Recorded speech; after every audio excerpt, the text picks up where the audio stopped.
నువ్వే చేస్తా ఉండవు. ఆర్ఎంపీ ప్రాక్టీస్ చేస్తా ఉండానా? ఎట్లుండదు నీ ప్రాక్టీస్?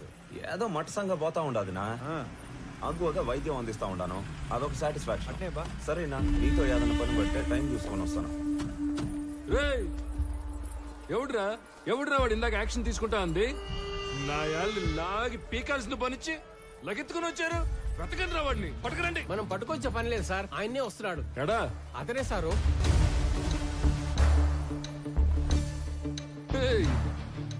ఎవడురా స్వామి నువ్వు? అడ్డ పంచ కట్టుకుని ఆంతను చూస్తున్నావా ఏంది? మా వాళ్ళు నలుగురు దొంగనాయాలు లాకెళ్ళబోతే అడ్డం తగిలేవంట. క్రిమినల్స్ ని పట్టుకోకుండా ఆపడం కూడా నేరమే, తెలుసా నీకు? తెలుసు. నీలాంటి పోలీసులు క్రిమినల్స్ ని నేరం చేసినప్పుడు పట్టుకునేది తక్కువ, అవసరం అయినప్పుడు పట్టుకునేది ఎక్కువ. ఏందిరా స్వామి నువ్వు మాట్లాడేదా? ఏడు నుంచి వచ్చావు? నీ మాటలు చెప్పించుకోవడానికి రాలే ఈడకి. నువ్వెంత యాక్షన్ తీసుకుంటావు అన్నట్టుగా. ఏంది నువ్వు యాక్షన్ తీసుకున్నదా? నువ్వు డిప్యూటీ కలెక్టర్ ఎంఆర్ఓ అయితే పోయి నీ ఆఫీసులో కూర్చొని స్టాంపులు కొట్టి సంతకాలు పెట్టుకో, పోలీసులతో పెట్టుకోగాక. చూడు, నేనేదో సర్టిఫికెట్స్ మీద సంతకాలు పెట్టుకుంటా, రేషన్ కార్డులు పంచుకుంటా ఆఫీస్ లో మాత్రమే కూర్చునే రకం కాదు. As an executive magistrate of this sub division of the district, I'm responsible for operating preventive sections of Code of Criminal Procedure. By the way, ikkada jarigina specific incident lo I clearly observed violation of fundamental rights, which is a crime. Crime me police olle chesaru kabatti all of you nena will have to appear and explain your stand in my office if you extend this issue any further. Sir వాడు ఎంఆర్ఓనే కదా sir? అదేంది మిమ్మల్ని ఆఫీస్కి వచ్చి సమాధానం చెప్పంటాడే? ఎంఆర్ఓకి మనల్ని enquiry చేసే powers ఉంటాయేమి sir? నాకు మాత్రం ఏం తెలుసు స్వామి. వాడు చెప్పిన స్టైలు పోసు చూస్తుంటే ఆ పవర్స్ ఏదో ఉన్నట్టే ఉంది. సార్ ఈ ఏటికి రికార్డింగ్ డాన్సులు మనకి లేకుండా చేశాడు. రామారావు, మొన్న పండగ అత్తగారింటికి వెళ్ళినప్పుడు మీ ఊరు కులుకు భజన డాన్స్ మిస్ అయిపోయావురా. ఎరా రాఘవ, ఏంటి కొత్తగా గడ్డం? ఏముంది, 4 రోజులు లీవ్ లో ఉన్నా. బద్ధకం. వచ్చే వారం ఆఫీస్కి వెళ్ళాలి, అప్పుడు తీస్తా. అది సరే గానీ నువ్వేంట్రా దూరదర్శన్, పండక్కి తప్పితే మీ ఊరు పక్కకే రావడం లేదు? నీకేంటి రాఘవా, ఏమైనా చెప్తావు? స్టేట్ గవర్నమెంట్ ఉద్యోగం కూర్చోబెట్టి పెడుతున్నారు. మా పరిస్థితి దొరకట్లా లేదురా. చాలా ప్రైవేట్ ఛానల్స్ వచ్చేస్తున్నాయి. మేం గట్టిగా కష్టపడకపోతే నిలబడటం కష్టం. గంగాధర్, నువ్వు ఎంత కష్టపడ్డా నిలబడటం కష్టమే. ఆల్రెడీ జెమిని టీవీ, ఈటీవీ అని ప్రైవేట్ ఛానల్స్ టౌన్ల వరకు వచ్చేసాయి. నెక్స్ట్ ఇంకా ఊళ్ళకే. నానా సలీం, మీరు కష్టపడకపోయినా అంతే. సెల్ ఫోన్ టెక్నాలజీ చాలా స్పీడ్ గా వచ్చేస్తుంది. నియర్ ఫ్యూచర్ లో మీ ల్యాండ్ ఫోన్లు అన్ని మాయమే. అందుకే మేమంతా కష్టపడి మా డిపార్ట్మెంట్ నిలబెడతాం. అబ్బో, చానాలకి చిన్ననాటి స్నేహితులంతా ఒకే చోట చేరారా? ఏంటి రామారో, మన ఊరికి ట్రాన్స్ఫర్ చేసిన తర్వాత చేతులు కట్టేసినట్టు ఉండదా? ఇక్కడ నువ్వు సాల్వ్ చేయడానికి పెద్ద సమస్యలు లేవు, అలాగని నువ్వు చేయడానికి పనులు లేవు. డ్యూటీలో ఎప్పుడు జాయిన్ అవుతుండవు? రేపే. అయితే ఇంకా పని ఉంటే తప్ప రేపటి నుంచి కనపడరా? కొత్త ఎప్పుడు వస్తాడేమో గానీ పాతనైతే 11 గంటలకు వచ్చి టెన్షన్ 1 గంటకు వెళ్ళిపోయాడు. సుఖం ఉండేది మనకి. అవును గర్జన, ఆడేం చేస్తా ఉండవు? సార్ వచ్చేసి ఉన్నాడు, జనాల్ని కలుస్తా ఉన్నాడు.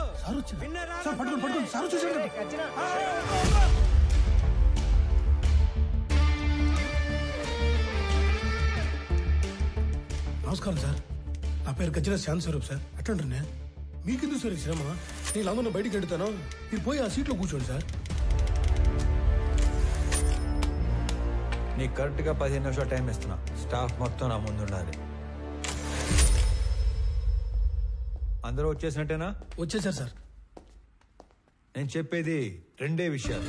ఒకటి, నేను ఛార్జ్ లో ఉన్న దగ్గర గుట్టలు గుట్టలుగా ఫైళ్లు, గుంపులు గుంపులుగా జనం అస్సలు ఉండకూడదు. ఉండాల్సింది ఐఎమ్ అండర్ పెయిడ్ అనే థాట్, అంటే జీతానికి మించి పని చేస్తున్నాం అనే భావన. 2, రెవెన్యూ రికార్డ్స్ లో మార్పులు చేర్పులు, రాళ్ల క్వారీ, గులక గుట్ట, ఇసుక రేవుల ఎన్ఓసీలు, బర్త్ అండ్ డెత్ నేటివిటీ సర్టిఫికెట్లు, ఆస్తి పన్ను వసూళ్లు, అంతస్తు క్లియరెన్స్లు ఎక్సెట్రా లాంటి దక్షిణ వచ్చే పనులు మాత్రమే చేస్తే సరిపోదు. తలగోక్కోవడం, ప్యాంటు సర్దుకోవడం కాదు. రిమెంబర్, మన రాజ్యాంగంలో ఉన్న దాదాపు అన్ని సెక్షన్స్ కి మనమే బాస్, మనమే సర్వెంట్. Any questions? ఈ 2 విషయాలు ప్రాంప్ట్ గా ఉండగలం అనుకున్న వాళ్ళు మాత్రమే లోపలికి రండి. లేదంటే నో పే లీవ్ కి అప్లై చేసుకొని ట్రాన్స్ఫర్ కి ట్రై చేసుకోండి. ఓకే,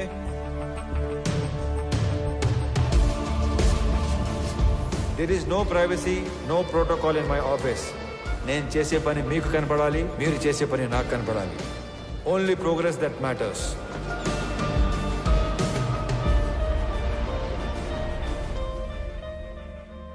సార్, ఇతని అర్జీ చాలా ఏళ్ళుగా పెండింగ్లో ఉంది. కౌలు రైతు 2 ఎకరాల ప్రభుత్వ బీడి భూమిని చూసుకొని అప్లికేషన్ పెట్టుకున్నాడు. కానీ అప్పర్ క్యాస్ట్. అతనికి ఆ భూమి ఇవ్వలేమని చెప్పినా కూడా ఆఫీస్ చుట్టూ తిరుగుతూనే ఉన్నారు సార్. ఇప్పుడు కూడా మీతో గోడు చెప్పుకుంటానని నా ప్రాణం దూడేస్తున్నాడు సార్. అయ్యో, రైతు తన 10 వేళ్లు మట్టిలో పెడితే గాని మన 5 వేళ్లు నోట్లోకి వెళ్ళావు. అడంగల్ 13వ కాలంలో అతను పేరు రాసి తీసుకునిరా, నేను సంతకం పెడతాను. గవర్నమెంట్ కోర్టుకు వెళ్తుంది. అది కోర్టులో తేలే లోపు నేను రిటైర్ కూడా అవుతాను.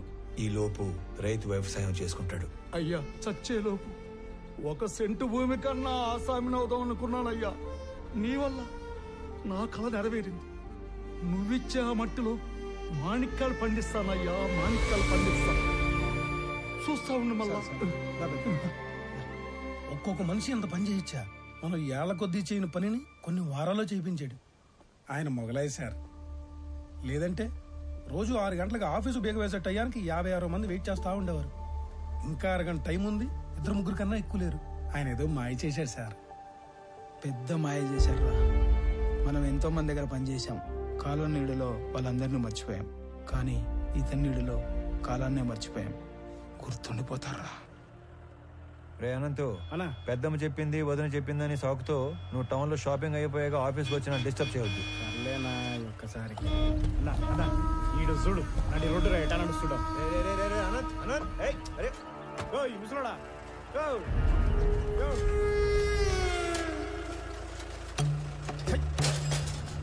చూడనంత గట్టిగా మూసేది వెనకొచ్చేటి బండు తొక్కే పైకి పోతావు. సంపుతా నా కొడక. నీ దూకుడేంద్రా పెద్ద పట్టుకొని.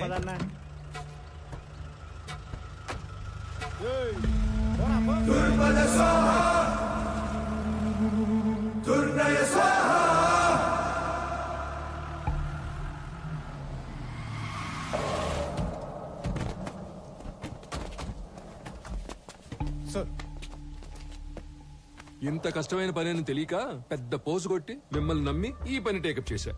ఎక్కలాడు తినాలకి వెళ్తే మెట్లు ఎక్కను దిగను సరిపోయింది. మీరు అంతే, వెళ్ళడం రావడం తప్ప ఏం ఉపయోగం లేదు. సార్, మాల్ మొత్తం ఏదో రూట్ లో ఎక్స్పోర్ట్ అయిపోయిందేమో నాకు కొంచెం డౌట్ వస్తుంది సార్. అస్సలు కాల, ఖచ్చితంగా మాల్ ఎక్స్పోర్ట్ అవ్వలేదు. ఇది నేను చెప్పిన మాట కాదు. మాల్ ఎవరైతే డైరెక్ట్ గా ఎక్స్పోర్ట్ చేసుకుంటున్నాడో డాను, వాడు చెప్పిన మాట. మాల్ మీకు ట్రేస్ అవట్లేదు కదా అని మన దేశంలోనే లేదని చెప్పి కథలు చెప్పొద్దు. అయితే సార్, ఇంకో 4-5 టీములు పెట్టి తలా ఓ దిక్కు పంపి కూంబింగ్ ఆపరేషన్ చేస్తే త్వరగా ట్రేస్ చేయొచ్చు సార్. మీ చుట్టాలు కూడా తీసుకెళ్ళరా. నువ్వెవరో సామి నా కొంప ముంచేటట్టున్నావు. ఎట్ట అంటే హడావుడి లేకుండా వెతకాలి. గవర్నమెంట్ కి ఏమాత్రం ఒప్పందినా చాలా డేంజర్. ఇన్ని 100 కోట్ల ఎర్రచందనం ఒకేసారి దొరికితే దేశం ఉలిక్కి పడుద్ది. కలపకి కాపలా కూడా పెరిగిద్ది. దీంట్లో ఏది జరిగినా నన్ను లేపేస్తారు. సైలెంట్ గానే ఎతకండి, కానీ కొంచెం స్పీడ్ పెంచండి. పోండి. Good morning sir. Morning morning morning. మాల్నీదే. Good morning sir. Good morning sir. ఇది మాల్నీదే, ఇది మాల్నీదే, ఇది కూడా మాల్నీ. ఏంటి ఇవన్నీ? పేరు మాలిని సార్, ఊరు తెమ్మసముద్రం. ఆస్తి వారసత్వ బదిలీ కోసం అప్లికేషన్ పెట్టుకుంది. మనం దాన్ని రిజెక్ట్ చేశాం. దానికి నిరసనగా ఆవిడ ఉత్తరాలు రాస్తూ ఉంటుంది. బాగా బతికి చితికిన కుటుంబం అంట సార్. సరే, కొత్తగా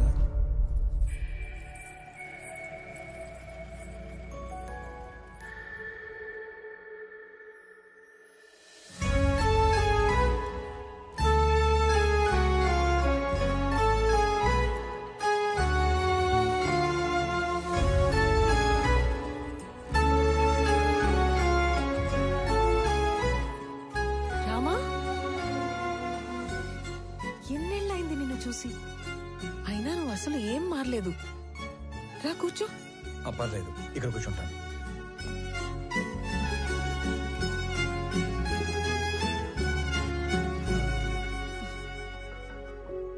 నీ పేరేంటి తల్లి? రామలక్ష్మి.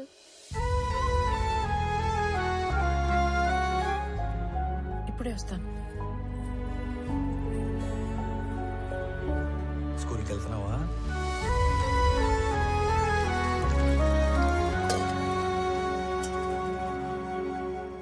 Good girl. తీసుకోరామా. ఇప్పుడు చెప్పు, మన ఊరికి ఎప్పుడు వచ్చావు? నీకు ఒక్కడే కొడుకు కదా? బుడ్డోడు ఎలా ఉన్నాడు? ఏంటి ఏం మాట్లాడావు?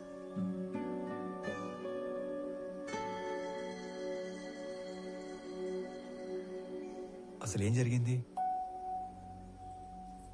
రామా, నువ్వు వెళ్ళి ఆడుకో తల్లి.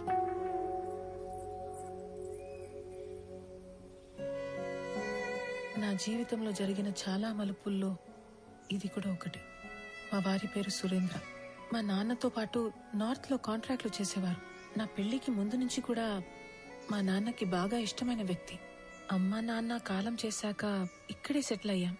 కాంట్రాక్ట్లలో ఇబ్బందుల వల్ల నష్టాలు, వాటితో కష్టాలు కూడా వచ్చాయి.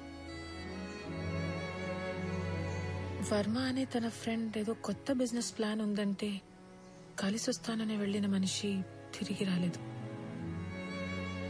నేను ఏడ్చి ఏడ్చి కన్నీళ్లు కూడా రావట్లేదు. అవును, ఇవి నీ చేతికి ఎలా వచ్చాయి? కొన్ని రోజుల క్రితమే డిప్యూటీ కలెక్టర్ గా ఇక్కడికి ట్రాన్స్ఫర్ అయ్యి వచ్చాను. అవునా? ఇంట్లో ఇంకెవరు లేరా? మా ఆయన్ని వెతుకుతూ రోడ్ యాక్సిడెంట్ లో మా మామగారు కూడా పోయారు. ఇవన్నీ చాలా ఉన్నట్టు సురేంద్ర ఉన్నంత కాలం పలకరింపుకి వచ్చే అతని పార్ట్నర్స్ కూడా ఇప్పుడు డబ్బు కోసం బెదిరింపులకి వస్తున్నారు. పోలీసుల చుట్టూ, లాయర్ల చుట్టూ, నీ ఆఫీస్ చుట్టూ తిరిగి తిరిగి విసిగిపోయి రోజుకో లెటర్ పంపుతుంటాను. దానివల్ల ఉపయోగం లేదు, కానీ కనీసం నా బాధ, నిరసన అయినా తెలిపితే మనసు తేలిక పడుతుంది కదా. వీటి వల్ల ఉపయోగం ఉంది. ఇవే నన్ను ఇక్కడి దాకా తీసుకొచ్చాయి. ఇకపై ఇది నా బాధ్యత.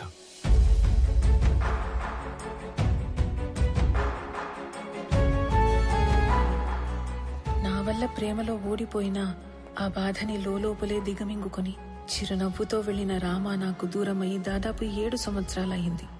దిక్కుతోచని పరిస్థితుల్లో ఉన్న నన్ను వెతుక్కునొచ్చి భరోసా ఇచ్చి వెళ్తున్న రామాని చూస్తుంటే చాలా జ్ఞాపకాలు గుర్తుకొస్తున్నాయి.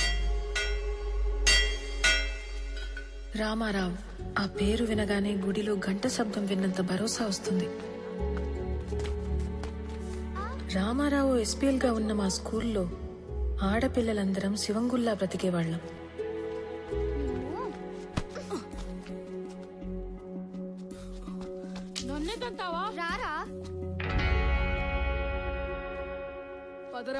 అదేంటో మొదటిసారి రామాని చూసిన రోజు నుంచి మాకేదో తెలియని బంధం ఉన్నట్లు అనిపించింది.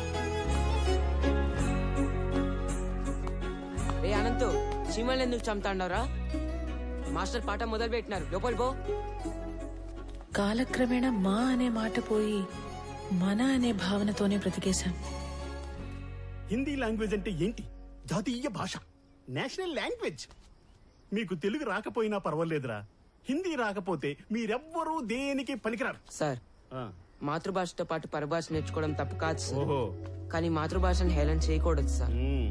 హిందీ మన జాతీయ భాష కాదు సార్, అధికారిక భాష. ప్రతి విషయంలోనూ రామారావు శైలి, చూసే విధానం ప్రత్యేకంగా ఉంటాయి. రోజులు గడిచే కొద్దీ మా వయసుతో పాటు మా మధ్య ప్రేమ కూడా పెరిగింది.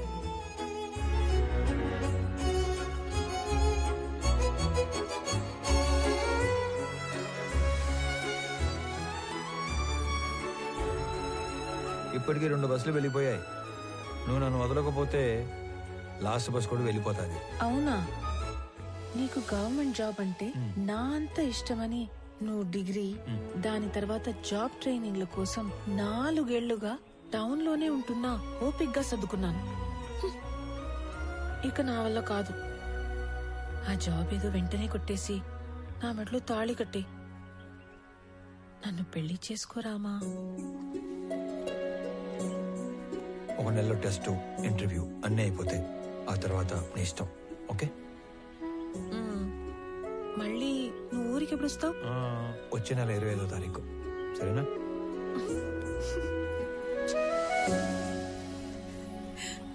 రామాతో పెళ్లి తర్వాత జీవితం గురించి చాలా కళ్ళు కన్నాను. ఏ చిన్న సమస్య వచ్చినా మాలో మేమే ఒకరికొకరం సాయం చేసుకునేవాళ్లం.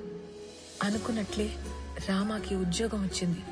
మా పెళ్లికి ఏ అడ్డంకి లేదు కదా, అంతా అనుకున్నట్లే జరుగుతోంది అని సంతోషంగా ఉన్న సమయంలో ఇటువైపు పద. అయ్యర్లో ఇంటికి ఆడికి. సరే, ఆడి నుంచి ఇంటికి పోదాం. అక్కడ చిన్న పని ఉంది, నువ్వు పద. నమస్తే బాబు. నమస్తే బాబాయ్. బాగున్నారా? బాగుండా విని. ఏంటి మహాలక్ష్మి? కూర్చోండి బాబు. ఇదిగో అబ్బాయి వాళ్ళు వచ్చారు, అమ్మాయిని తీసుకురండి. అలాగే అండి.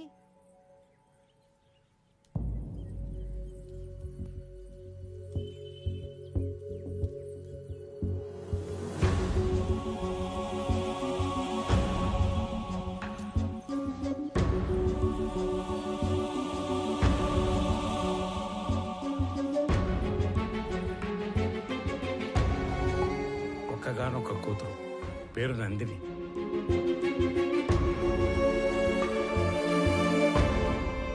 ఏంటి నేను ఇది? ఎవరి అమ్మాయి? మాలిని గురించి మీకు తెలుసు కదా. తెలిసే వీళ్ళని రమ్మని చెప్పినాను. మాలినికి పెళ్ళైపోయినది. మాలినికి పెళ్ళైపోయింది నాయనా? కారణాలు తెలియదు. మాలినికి పెళ్లి జరిగిపోయినాదని తెలిసి నువ్వు ఎట్ట రియాక్ట్ అవుతావు అని మేం బేజారైపోయినాము.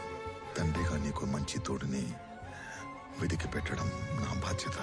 నిర్ణయం నీ హక్కు. లేదైనా నాకు కొంచెం టైం కావాలి. ఆ తర్వాత నిర్ణయం మీరే తీసుకోండి. నువ్వు నీ ప్రాణం పోయినా నీ స్వార్థం కోసం అయితే వేరే పెళ్లి ఒప్పుకో. ఏదో ఒక కారణం చేతే ఈ పెళ్లి చేసుకుని ఉంటావు.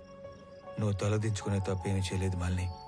మన ప్రేమ మన ఇద్దరికి మాత్రమే సంబంధించింది. పెళ్లి మన వాళ్ళందరికీ సంబంధించింది. ప్రేమ విషయంలో మనలో ఎవరో ఒకరు నిర్ణయం తీసుకోవచ్చు, కానీ పెళ్లి విషయంలో మన వాళ్ళందరూ నిర్ణయం తీసుకోవాలి. ఎందుకు ఏమిటి అని అడగటానికి నేను రమ్మలేదు. నిన్ను చూసి చాలా రోజులైంది కదా, చూద్దామని రమ్మన్నాను. మాలిని, ఒక్కసారి తలెత్తి చూడు.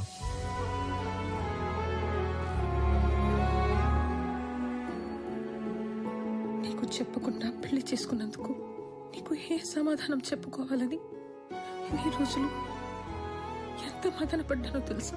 ఒక పసిపాపని కిందకి దించినంత తేలిగ్గా నా గుండెల మీద బరువు అంతా దించేశావు. మా నాన్న ఆయన పార్ట్నర్ కొడుకుతో పెళ్లి ఫిక్స్ చేసుకుని వచ్చి ఇంట్లో చెప్పినప్పుడు ఆయన మొహంలో నేను ఎప్పుడు చూడని ఒక ఆనందం చూశాను. ఆ పెళ్లి అప్పాలంటే నేను చేయాల్సిన ఒకే ఒక పని నీ పేరు చెప్పడం. ఆయన మాట పోవటానికి బాధకి కారణం నువ్వు కాకూడదని నీ పేరు చెప్పలేకపోయాను. అంతే, పెళ్లి జరిగిపోయింది.